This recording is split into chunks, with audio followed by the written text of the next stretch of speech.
আসসালামু আলাইকুম। আজকে আপনাদের সামনে আরও একটি ভিডিও নিয়ে হাজির হয়েছে। ভিডিও হচ্ছে আপনারা দেখতে পাচ্ছেন বাটন ফোল্ডিং ফোন। তো আমরা অনেকে ভেবে থাকি বাটন ফোল্ডিং ফোনের ডিসপ্লেগুলো পাওয়া যায় না, তো না, বাটন ফোল্ডিং ফোনের ডিসপ্লেগুলো পাওয়া যায়। কিন্তু আমরা ফোনটি খুলে যখন দেখি ফোনটির দুইটি ডিসপ্লে, তখন তো আমরা পুরাই অবাক হয়ে যাই যে ফোনের দুইটি ডিসপ্লে, একটি হচ্ছে 1.7 আর একটি হচ্ছে 2.4।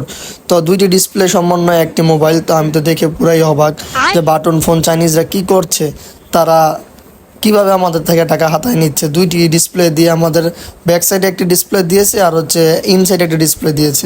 ব্যাক সাইডের জন্য তারা 1.7 ডিসপ্লে ইউজ করেছে, আর হচ্ছে বাহিরের জন্য ইউজ করছে মেন ডিসপ্লে যেটা, সেটা হচ্ছে 2.4।